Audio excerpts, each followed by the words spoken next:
رمضان رمضان رمضان يا حبيب رمضان رمضان ليتك دوما قريب.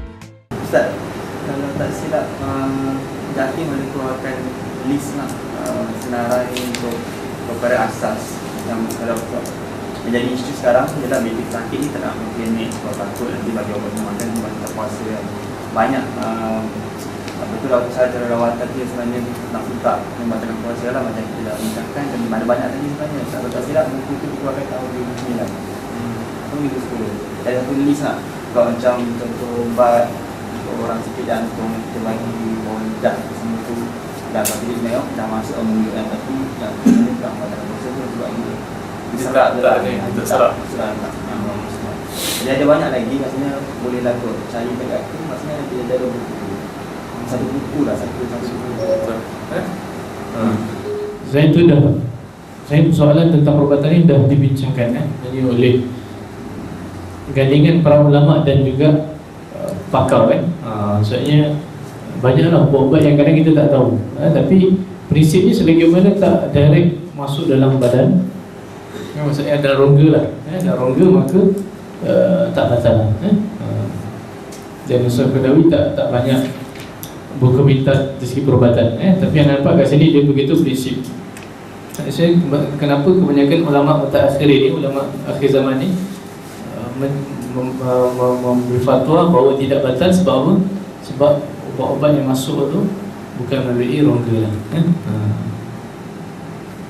Mungkin boleh nampak fik ataupun ni termasuk dalam fik perubatan juga fik perubatan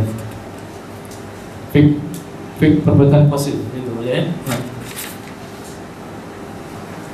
okey.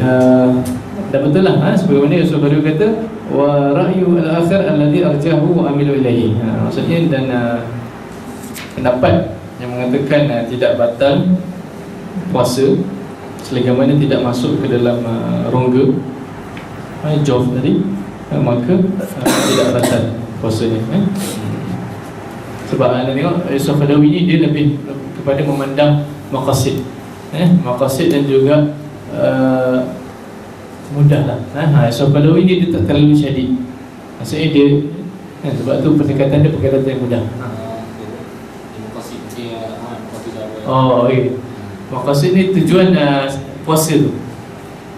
Tujuan kenapa persyaratan puasa ataupun apa-apa persyaratan maqasid ni maksudnya tujuan.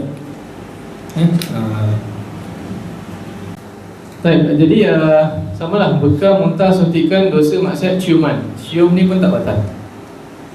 Cium tak batal tak batal. Pendapat pertama. Pendapat kedua kata batal kalau menaikkan ataupun meningkatkan syahwat. Meningkatkan syahwat ni pun ada hadis dia lah. Antaranya Nabi SAW sendiri cium Aisyah kan. Dan sebenarnya makan dan minum kerana menyangka dah tenggelam matahari. Ini dah bagi kepada dua pendapat. Pendapat pertama kata kena wajib qada. Wajib qada. Yang pendapat kerana dia menyangka, contohlah dia tengok matahari ni ataupun dah gelap je kan, tak nampak matahari tapi dia yakin matahari dah tenggelam. Kali dia makan-makan dah buka puasa ni tengok bila awan dah ni ada matahari lagi kan. Ataupun dia ingat masih malam. Masih malam, tiba-tiba tengok dah tengah sahur lah, tengah sahur tengok dah terbit fajar kan. Ni sangka lah, sangka. Bila sangka ni berselisih pendapat. Maksudnya pendapat yang pertama mengatakan ini majoriti mazhab.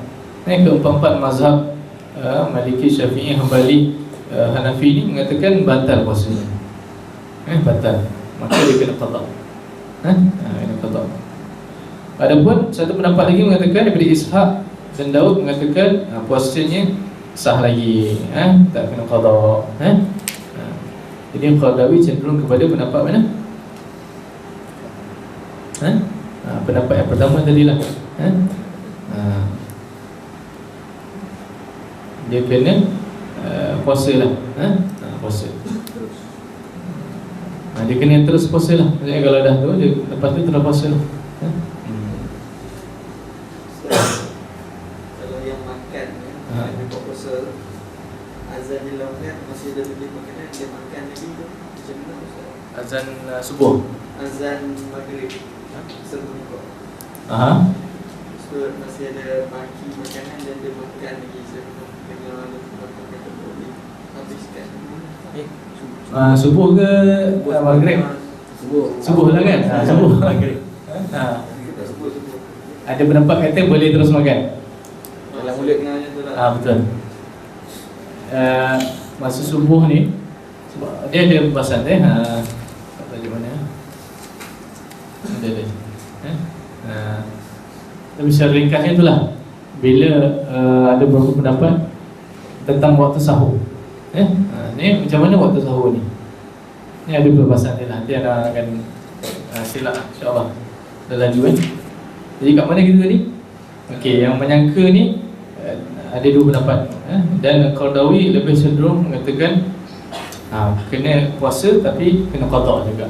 Kena qada juga. Seluruhnya makan dan minum kerana terlupa. Batal tak? Tak batal. Ini sudah maklumlah, anda yakin. Dan satu syair yang sangat cantik lah. Syair Qaradawi kata apa? Wa ma sumiya al-insan illa linasi. Dan tidak dinamakan manusia kecuali lupa. Jadi manusia memang lupa. Berdasarkan hadis dalil Allah mengangkat 3 kalam daripada 3 golongan ni, iaitu apa dia? Mereka yang salah, lupa dan juga tersalah, terlupa dan juga yang terpaksa, dipaksa. Maka walaupun kenyang kan, dah siap makan satu pinggan ni, tiba-tiba ingat puasa kan, ataupun dah bertambah lagi 2 pinggan, ingat puasa. Dan banyak hadis, antaranya sebut jugalah, siapa yang makan dan minum dan keadaan terlupa, maka bila dah kenyang tu, maka dia sempurnakanlah puasanya. Kerana apa? Kerana apa yang dia makan, dia minum tadi ni, siapa yang bagi? Allah yang bagilah, dia rezekilah tu kan. Adakah puasa orang yang jahil? Maksudnya dia tak tahu dah masuk Ramadan. Maka kat sini ada dua pendapat lah. Pendapat pertama, jika orang tu tinggal jauh daripada orang lain, maka dimaafkan. Tapi jika dia bercampur sama orang Islam kan, maksudnya dia tengok ada orang lain puasa juga, tapi dia jahil, maka kat sini pun ada dua pendapat. Pendapat pertama kata tak apa sebab dia jahil. Jadi jahil ni tak apa, tak boleh puasa. Tapi pendapat kedua kata jika dia dah bergaul dengan Islam dan dia tahu wajib puasa, maka dia kena qada lah jika dia buka. Allah alam. Mungkin yang lain boleh ataupun ada soalan yang kita boleh tanya lepas ni lah. Dan ni apa yang disunatkan lah. Dan sini penikah tahu lah insyaAllah. Cepatkan berpuasa, sahur, lewatkan sahur. Dan sebut sahur, okay, sahabat kita sebut tadi pasal dari azan boleh makan tak? Ada pendapat mengatakan boleh. Saya bila dengar azan, sebab apa? Sebab zaman Rasulullah ada 2 kali azan. Pertama Bilal azan, yang kedua Allah yang bermaktub. Jadi azan yang pertama oleh Bilal tu menyuruh umat Islam untuk bangun kan, mulai bangun. Tapi azan kedua tu, jadi isunya azan yang kedua tu. Jadi kalau ikut hadis, bila Rasulullah ditanya bilakah antara waktu subuh dengan sahur kan, ataupun dalam kita punya apa, kita punya istilah imsak kan, bila kan tempoh imsak tu sehingga subuh. Rasulullah kata apa, berapa ayat? 50 ayat kan. 50 ayat tu kan, pernah try tak? 1 minit 50 ayat? Tak ada try. Dapat dia 5 kali. Maksudnya tak adalah lama sangat, tak adalah sekejap sangat. Tapi ada pendapat yang mengatakan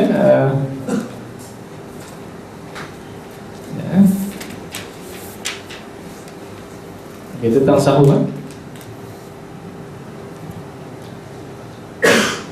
Okay.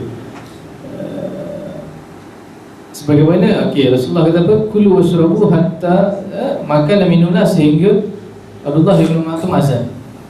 Kenapa Rasulullah kata? Kerana Abdullah bin Maktum takkan azan melainkan bila dah terbitnya fajar.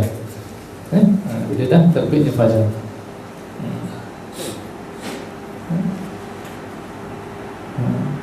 Dan ada pendapat di sini mengatakan daripada Imam Ahmad. Imam Ahmad kata apa? Makanlah sehingga kau yakin yang fajar telah terbit. Lagi ni kan maksudnya mazhab Hambali lagi kata lagi longgar lah. Maksudnya makanlah sehingga kau yakin fajar telah terbit, kan?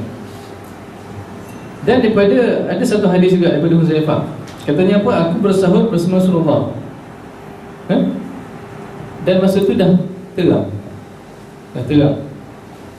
Maksudnya dah terang kat sini bukan terang sebab matahari. Maksudnya dah nampak apa? Kan malam kan gelap kan. Bila matahari dah nak naik tu kan macam cerah tu.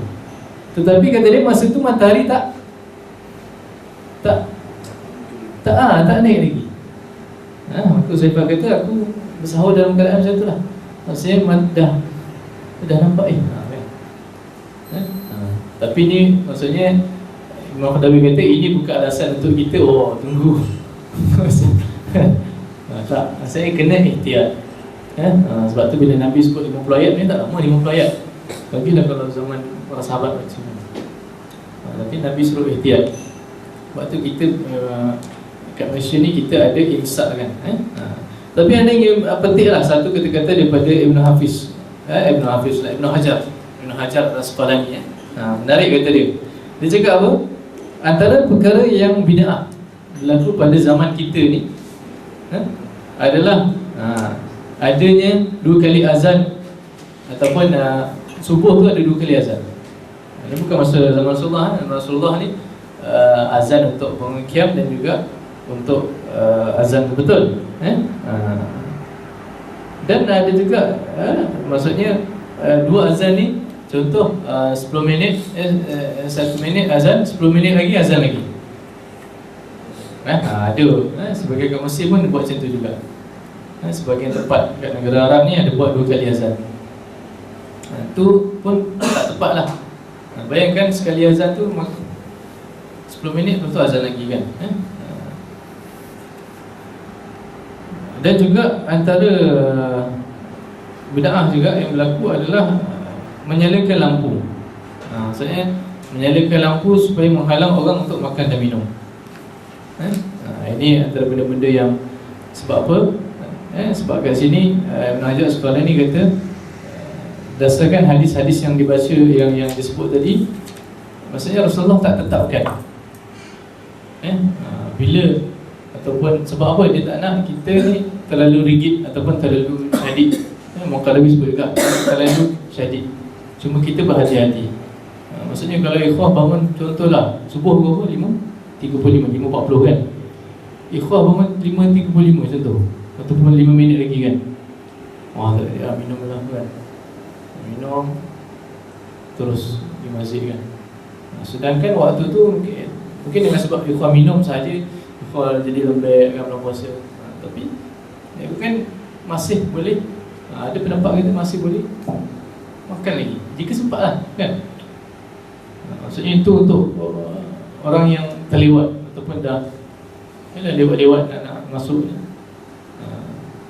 Cumanya bila ada azan dan imsak ni sebagai ihtiyat untuk kita dah stop makan. Sedangkan banyak hadis yang yang kalau boleh bukan nak suruh lewat sangat kan. Maksudnya ada masa tu makan, ada masa makan. Sebaiknya melewatkanlah. Tapi nampak kita dalam masyarakat Malaysia ni kita tak boleh buat macam tu sangatlah. Maksudnya kita kena ajak orang bangun awal kan supaya dapat qiyam lail tu kan. Yang bangun lewat kan ada yang bangun 5.55 makan kan. Alasan dia pukul 6 pun tak ada. Tak ada lah. Allah Alam. Anda minta maaf jika ambil sikit-sikit sebab banyak satu buku ni. Dan insyaAllah lepas ni akan kita lihat sebentar. Dan lepas tu kita sambung lagi kalau ada pertanyaan. InsyaAllah. Allahu a'lam wa a'lam. Qul qawli hadza wa astaghfirullaha lakum. Assalamualaikum warahmatullahi wabarakatuh.